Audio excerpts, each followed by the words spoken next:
Napoleon Bonaparte का विजय अभियान। Napoleon Bonaparte का विजय अभियान। विजय अभियान में नेपोलियन बोनापार्ट मतलब जाहिर सी बात है विजय अभियान होगा। कई देशों को परास्त किया होगा तभी उसे विजय अभियान कहते हैं। ये पहले आदोआद से चलता है ऐसे विजय अभियान। अपने आप को ऊंचा दिखाने के लिए सिकंदर ने और फिर मतलब हर राजाओं ने ऐसा किया है। विजय अभियान उन्होंने किया है। नेपोलियन बोनापार्ट भी किया है। तो नेपोलियन बोनापार्ट का विजय अभियान तो ये फ्रांस का सर्वे सर्वा बनना चाहते थे नेपोलियन बोनापार्ट। तो फ्रांस का मतलब कि सर्वे सर्वा तो है ही है, यूरोप का सर्वे सर्वा बनना चाहते थे। तो इंग्लैंड हो गया, ऑस्ट्रेलिया हो गया, परसा हो गया, रूस हो गया, ये चार शक्तियाँ थी। तो मैं जो इन चारों शक्तियों से उलझना पड़ेगा। तो सर्वे सर्वा बनना चाहते हैं तो चारों शक्तियों से उलझना पड़ेगा। तो पहले इन्हें इंग्लैंड क्योंकि एक द्वीपीय देश है इंग्लैंड और इसकी नौसेना जाहिर सी बात शक्तिशाली है। और फ्रांस एक मतलब कि लैंड कंट्री भी नहीं, मतलब कुछ सीमा इसके समुद्र से छूती है, कुछ सीमा नदी से छूती है। लेकिन वो इंग्लैंड आदो आद से उसकी नौसेना शक्तिशाली थी।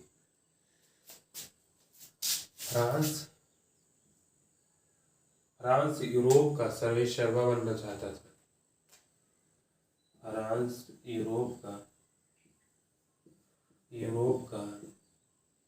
इंग्लैंड से युद्ध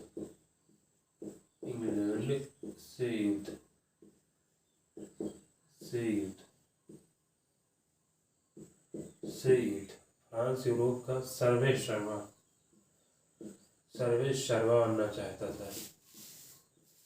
बनना चाहता था। फ्रांस यूरोप का सर्वेसर्वा बनना चाहता था, लेकिन वह इंग्लैंड की शक्ति को, समुद्री शक्ति को शिकत मतलब कि उसको हरा नहीं सका। इंग्लैंड की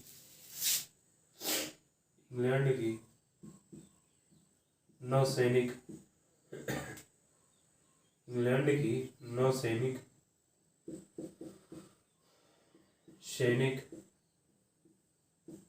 शक्ति को हरा नहीं सका। जाहिर सी बात है नौसैनिक शक्ति तो मतलब नौसैनिक शक्ति का मतलब होगा कि इंग्लैंड के मतलब बहुत से उपनिवेश थे। जैसे अमेरिकी उपनिवेश तो आज़ाद हो गए, एशिया का उपनिवेश हो गया और अमेरिका से वैसे व्यापार होता था। ऑस्ट्रेलिया का उपनिवेश हो गया और फिर अफ्रीका महाद्वीप पे तो बहुत उपनिवेश हो गए। श्रीलंका हो गया, म्यांमार भी उस समय था। मतलब बहुत उपनिवेश थे। तो समुद्री शक्ति का ताकतवर इसी के लिए मतलब जाहिर सी बात है, अगर समुद्री शक्ति ताकतवर नहीं होगी तो इंग्लैंड कभी भी व्यापार ही नहीं कर सकेगा। व्यापार नहीं कर सकेगा तो उसका काम कैसे चलेगा। समुद्री शक्ति वैसे तो इसकी ताकतवर एक द्वीपीय देश होगा। द्वीपीय देश में मतलब कि समुद्री शक्ति का होना भी जरूरी है। नौसैनिक शक्ति को हरा नहीं सका और इंग्लैंड भी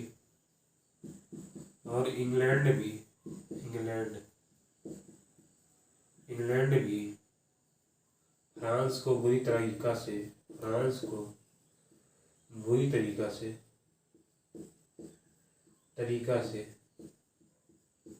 परास्त करना चाहता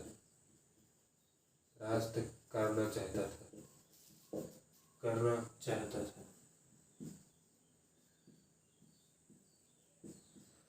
और इंग्लैंड भी फ्रांस को बुरी तरीका से प्राप्त करना चाहता था, क्योंकि यूरोप की शक्तियों का संतुल्य दो तरफ हो गया, एक इंग्लैंड के तरफ, एक फ्रांस के तरफ।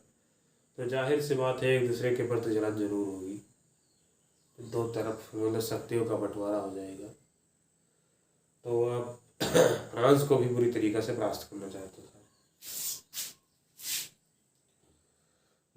लेकिन फ्रांस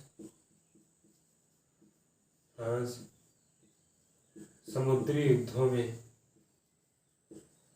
समुद्री युद्धों में हार गया, समुद्री युद्धों में हार गया, अब वह स्थलीय युद्धों में जीतना चाहता था। अब वह स्थलीय युद्धों में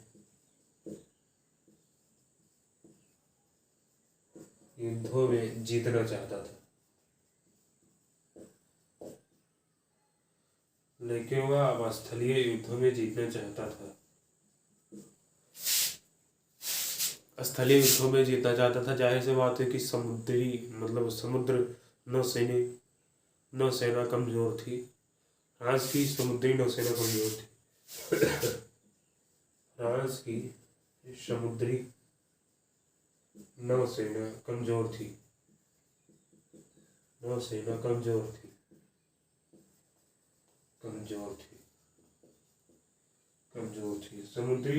समुद्री नौसेना कमजोर थी, तभी तो फ्रांस हार गया। अब वह स्थलीय युद्धों पर इंग्लैंड को हराना चाहता था। मतलब एक दूसरे को हराने के लिए बस ढूंढ रहे हैं कब मौका मिल जाए, कब एक दूसरे को हरा दे। इसके बाद हराना चाहता था, जब मतलब कि स्थलीय युद्धों से हराना चाहेगा तब मतलब कि यूरोप के अन्य देश या इंग्लैंड की तरफ जा सकते हैं, फ्रांस की तरफ जा सकते हैं। अगर इंग्लैंड की तरफ जाएंगे तो फ्रांस को वैसे भी हार जाना पड़ेगा। लेकिन फ्रांस की जो स्थलीय मतलब कि स्थलीय सेना थी काफ़ी मजबूत थी, और नौसेना की बात कमज़ोर थी, लेकिन स्थलीय सेना काफ़ी मजबूत थी। इससे फ्रांस को भी फायदा मिला। अब मतलब जब इंग्लैंड को हराना चाहेगा तो यूरोप के अन्य देशों को उससे मित्रता नहीं बनाने देगा। जाहिर सी बात है ये जरूर करेगा कि यूरोप के अन्य देश इंग्लैंड के प्रति सहानुभूति ना हो। इसके बाद देखेंगे ऑस्ट्रेलिया का युद्ध।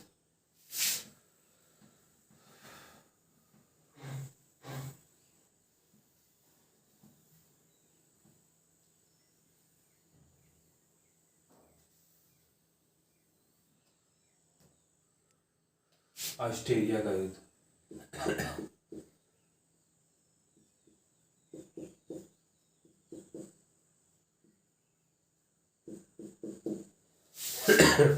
ऑस्ट्रेलिया भी यूरोप का शक्तिशाली मतलब राजतंत्र था, और यह भी शक्तिशाली भी था, कमजोर नहीं था, शक्तिशाली था। लेकिन मतलब फ्रांस उस समय स्थलीय सेना उसकी काफ़ी ताकतवर थी।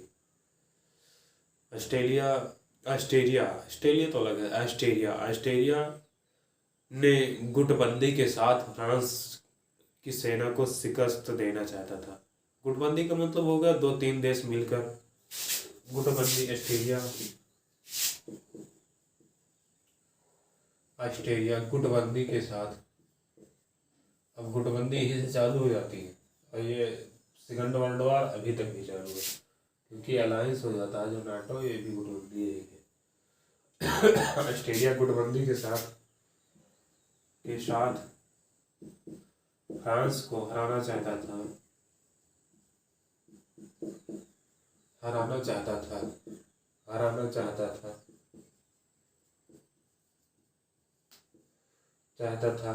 इस गुटबंदी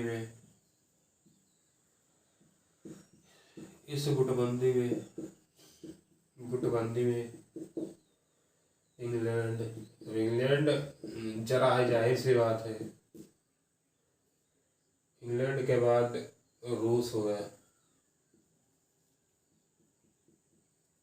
परसा, ऑस्ट्रेलिया खुद ही था। इस गुटबंदी में इंग्लैंड, परसा, रूस, परसा था, मतलब गुटबंदी में। तब भी फ्रांस, नेपोलियन बोनापार्ट ने इन सबको हरा दिया, तभी फ्रांस ने इन सबको हरा दिया। तब भी तो मतलब सोच सकते हैं कि शक्तिशाली है, तब भी फ्रांस ने इन सभी को हरा दिया।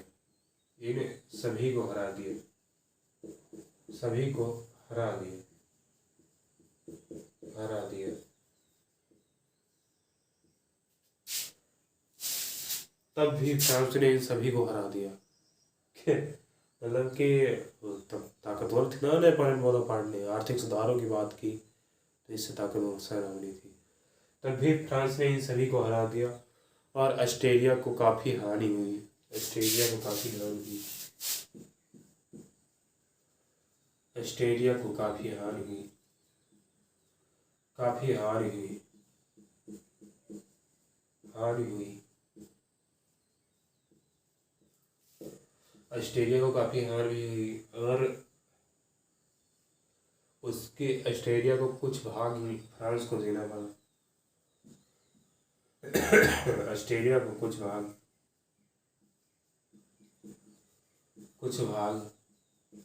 फ्रांस को देना पड़ा। फ्रांस को देना पड़ा। ऑस्ट्रेलिया को कुछ भाग फ्रांस को देना पड़ा। लेकिन नेपोलियन बोनापार्ट ये जानता था अगर संधि कठोर की गई तो ऑस्ट्रेलिया इससे मतलब कभी भी फ्रांस का साथ नहीं देगा। लेकिन नेपोलियन ने कूटनीति का सहारा लेकर ऑस्ट्रेलिया को अपना दोस्त बना लिया।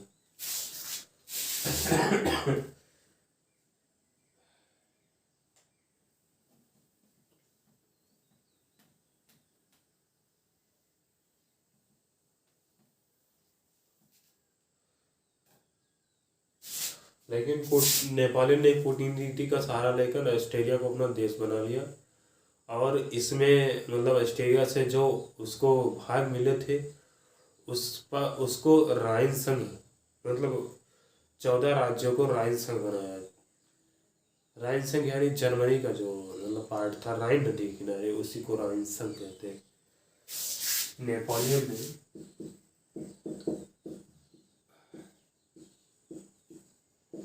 14 राज्यों को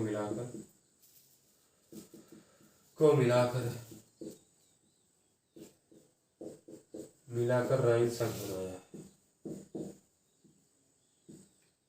राइन संघ बनाया।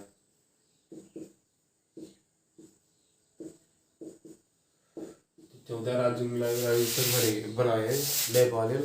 तो परसा से भी दुश्मनी हो गई क्योंकि परसा अपने आप को ठोकता था, सीना ठोकता था, कहता था कि राइन संघ का प्रतिनिधित्व वो करता था।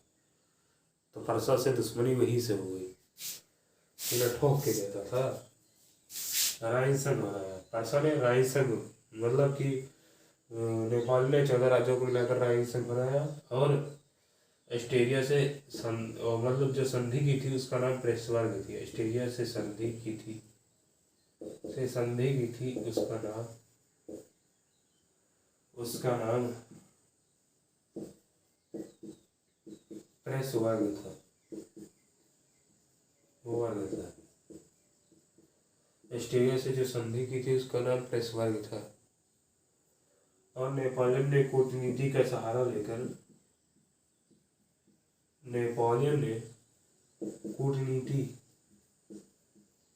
कूटनीति का सहारा लेकर ऑस्ट्रेलिया को अपना दोस्त बना लिया।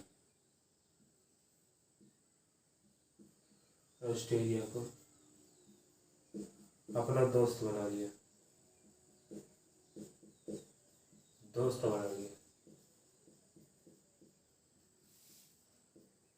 नेपोलियन बहुत बड़ा कूटनीतिज्ञ भी था। उसमें महान कूटनीतिज्ञों में गिना जाता था। 19वीं शताब्दी के शुरुआत में करीबन 1 दशक 15 में वो हार गया। 19वीं शताब्दी के शुरुआत करीबन 1 दशक में कूटनीतिज्ञ बहुत बड़ा था नेपोलियन बोनापार्ट।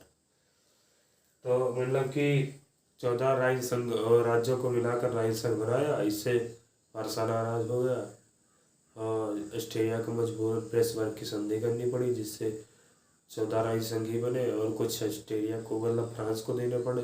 नेपोलियन ने कूटनीति का सहारा लेकर ऑस्ट्रेलिया को अपना दोस्त बना लिया। अब जाहिर सी बात है परसा से लड़ाई होगी। जब उसका नाराज हो गया, अब दोस्त बना लिया, वादा भी करवाया कि वो मतलब फ्रांस का साथ देगा।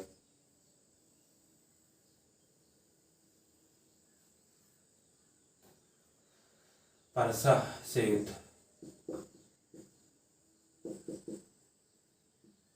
परसा से युद्ध। परसा से युद्ध राइन राज्यों के जो राइन नेपाली ने राइन राज्य बनाए थे उसी की वजह से परसा की लड़ाई हुई। परसा परसा राइन परसा कहता था कि वह राइन संघ का प्रतिनिधित्व करता है। परसा कहता था कि वह राइन संघ का प्रतिनिधित्व करता है।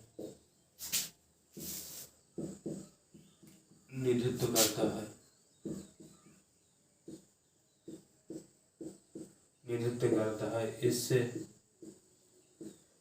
फ्रांस और परसा के बीच में फ्रांस परसा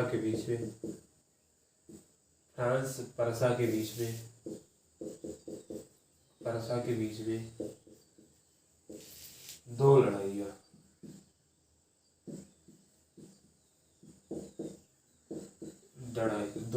जेना और ऑगस्टा की हुई। दोनों लड़ाइयों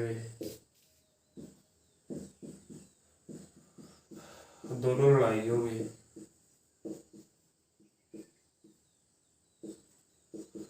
परसा बुरी तरीका से हार गया।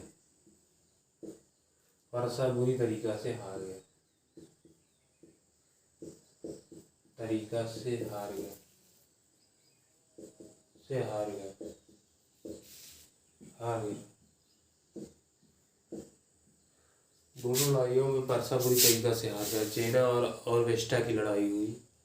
दोनों लड़ाइयों में परसा बुरी तरीका से हार गया।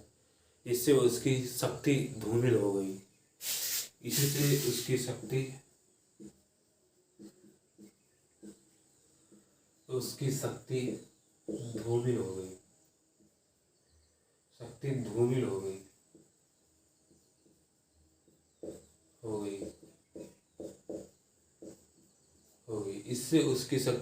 हो गई। अब जाहिर से बात, दो युद्ध हार होगी तो शक्ति धूमिल ना होगी तो कहाँ शक्ति बढ़ेगी। परसा राइसन का कहता था वो हार ही गया, खत्म कहानी हो कर दी नेपोलियन ने, और परसा को भी दोस्त बना लिया। जब इंग्लैंड पर चढ़ाई करनी है तो सबको दोस्त बनाना मजबूरी है। परसा को भी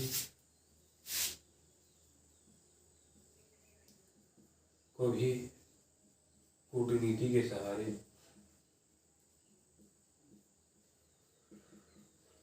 सहारे दोस्त बना लिया।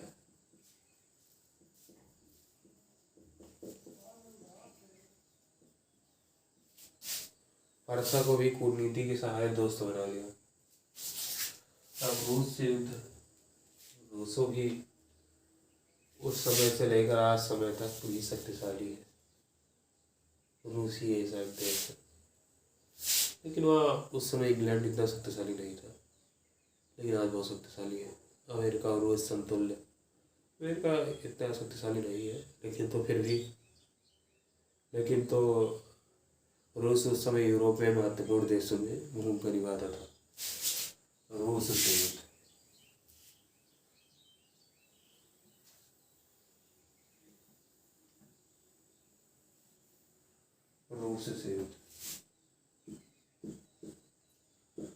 रूस से युद्ध। नेपोलियन जानता था नेपोलियन जानता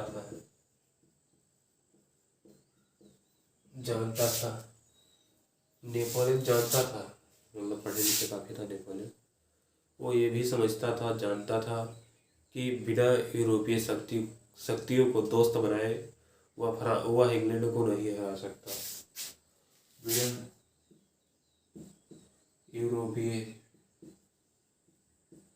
यूरोपीय शक्तियों को दोस्त बनाए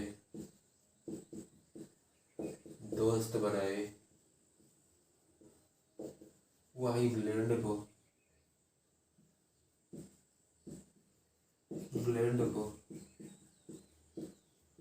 नहीं हरा सकता, हरा सकता है, हरा सकता है। बिना यूरोपीय शक्तियों को दोस्त बनाए हुआ इंग्लैंड को हरा नहीं सकता। अब इसके आगे रोड़ा रूस था, इसके आगे रोड़ा रूस था, इसके आगे रोड़ा रूस था, रूस था, रूस था, रूस था। नेपोलियन ने रूस पर चढ़ाई कर दी, नेपोलियन ने रूस पर चढ़ाई कर दी, चढ़ाई कर दी। नेपोलियन ने रूस पर चढ़ाई कर दी, चढ़ाई नेपोलियन सबको परास्त कर सका तो रूस थोड़े खेत का मत हुई है। हाँ सही बात है, जब नेपोलियन ने सबको हरा दिया तो रूस को किस खेत की मत हुई है। नेपोलियन ने रूस पर चढ़ाई कर दी, रूस पर चढ़ाई कर दी, चढ़ाई कर दी, रूस पर चढ़ाई कर दी इस और रूस की पराजय हुई, और रूस की पराजय हुई, पराजय हुई। तो मतलब रूस से पराजय हुआ तो एक बात रहा नेपोलियन में, तो कम दई अगर कई का ठान ले रहा होगा कई दे रहा, सक्सेस तभी रहा। रूस पर चढ़ाई कर दी, रूस के पराजय हो गए तो नेपोलियन ने तिसलिस की संधि की, तिलसित की संधि, तिलसित की संधि की। नेपोलियन ने नेपोलियन ने तिलसित की संधि की, तिलसित की संधि की, संधि की, संधि की और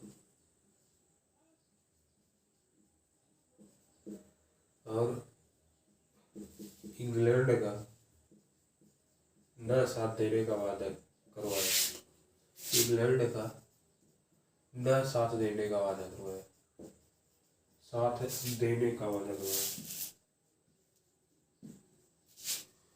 क्या वादा करवाया?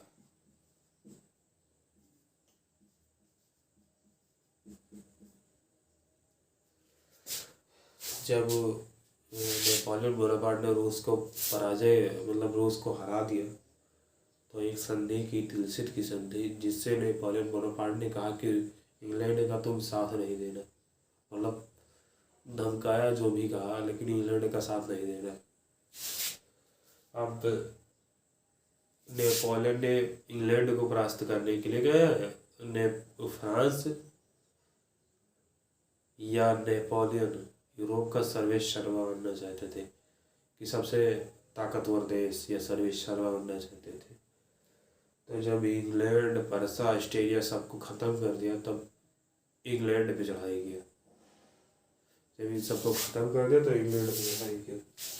तो इंग्लैंड पे चढ़ाई वैसे हो नहीं सकती थी कि इसकी द्वीपीय देश है, ये चढ़ाई जब नहीं हो सकती थी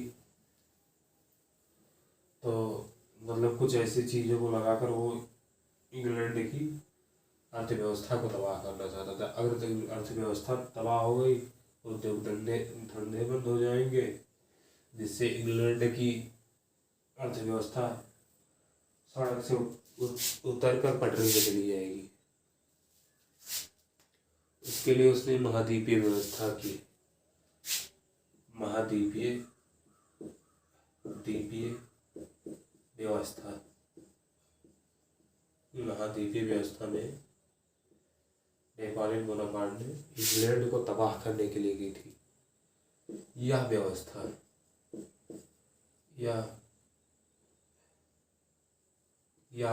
इंग्लैंड को तबाह करने के लिए की गई थी, तबाह करने के लिए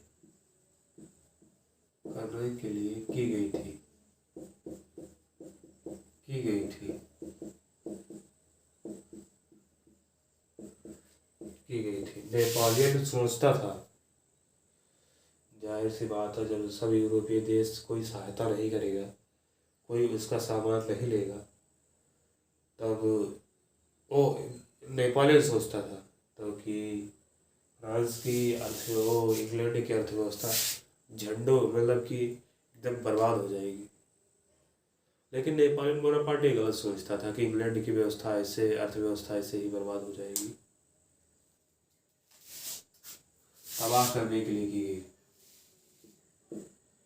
नेपोलियन बोनापार्ट सोचता था नेपोलियन बोनापार्ट सोचता था आर्ट सोचता था सोचता था इससे यूरोप के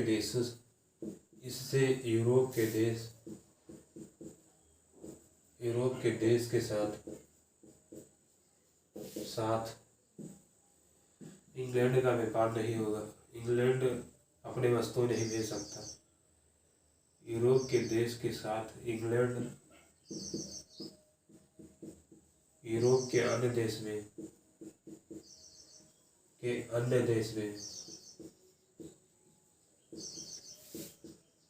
में अपनी वस्तुएं नहीं भेज सकता।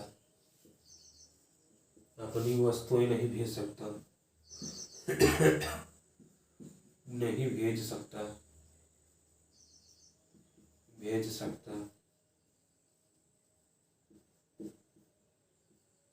अपनी वस्तुएं नहीं भेज सकता, जिससे इंग्लैंड की अर्थव्यवस्था तबाह हो जाएगी। जिससे इंग्लैंड की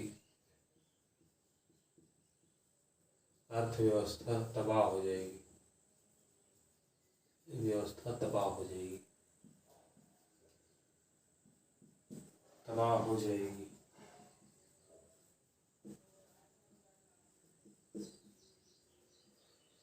इंग्लैंड के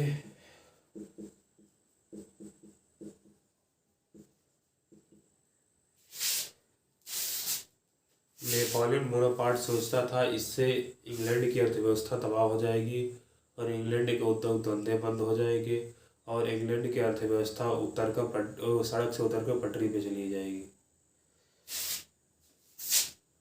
इंग्लैंड के उद्योग धंधे बंद हो जाएंगे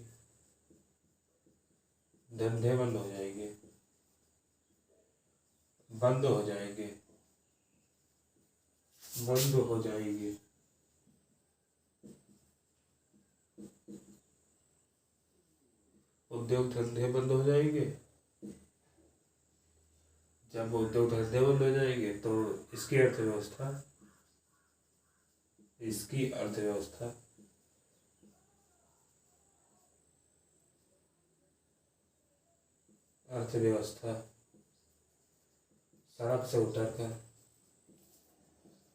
सड़क से उतरकर पटरी पे चली जाएगी।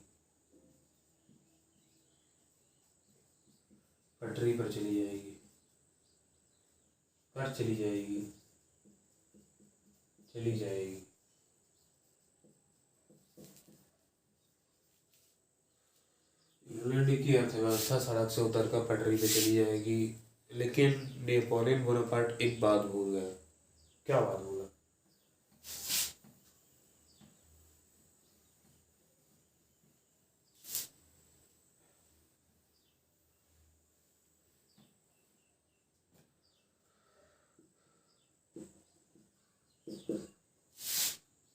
नेपोलियन ने इंग्लैंड को बनिए का देश कहा। नेपोलियन ने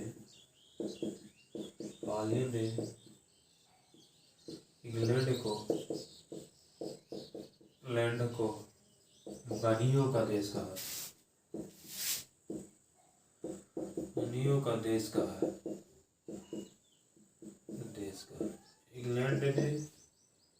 नेपोलियन ने इंग्लैंड को बनियों का देश कहा और नेपोलियन एक बात भूल गया।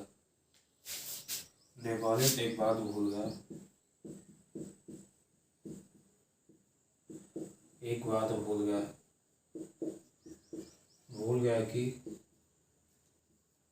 इंग्लैंड एशिया और अमेरिका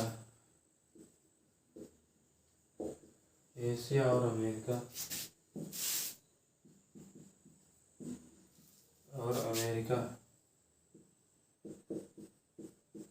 अमेरिका से व्यापार करता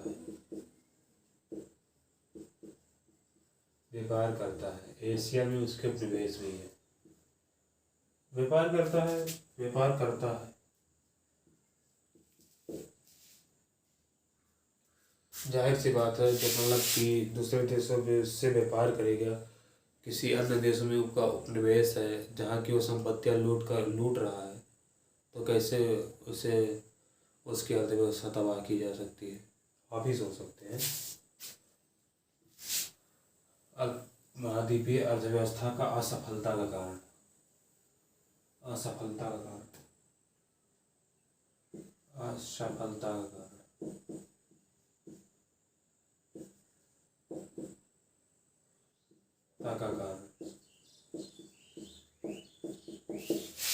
महाद्वीपीय अर्थव्यवस्था के असफलता का कारण, इसमें सबसे बड़ा कारण था जैसे जब यूरोपीय देश मतलब कि नेपोलियन के दोस्त हो गए, उस इंग्लैंड की सहायता नहीं करेंगे, ना उससे व्यापार करेंगे, तो इससे रसद आपूर्ति बाधित हुई। नंबर पहला एक रसद आपूर्ति बाधित हुई। रसद आपूर्ति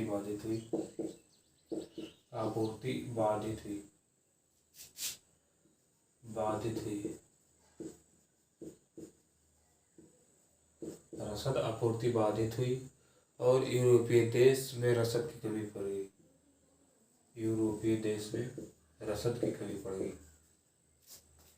देश में रसद की कमी पड़ गई।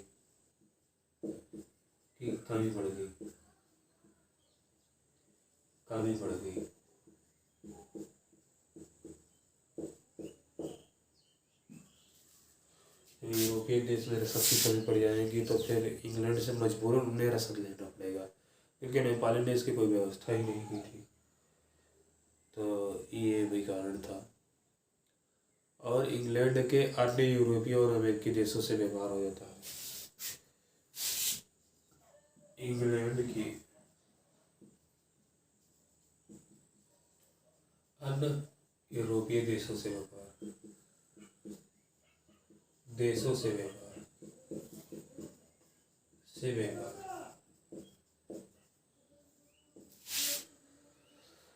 इंग्लैंड के अन्य यूरोपीय देशों से व्यापार भी फ्रांस को सबसे बड़ा झटका था और फ्रांस की नौसेना कमजोर थी। तीसरा नंबर, फ्रांस की नौसेना कमजोर थी।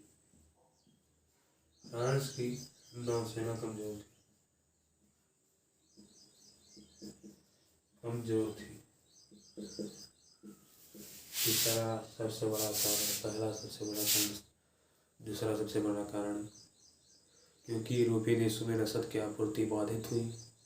इससे यूरोपीय देश नाखुश होने लगे और मतलब इंग्लैंड का केवल यूरोप से मतलब उसका कुछ लेना, मतलब कि यूरोप से सब कुछ लेना देना नहीं था। अन्य एशिया और अमेरिकी देशों से व्यापार करता था। और तीसरा कारण, क्योंकि फ्रांस की नौसेना कमजोर थी। अब हम अगला चैप्टर स्पेन का गृह युद्ध या स्पेन का संघर्ष देखेंगे। धन्यवाद।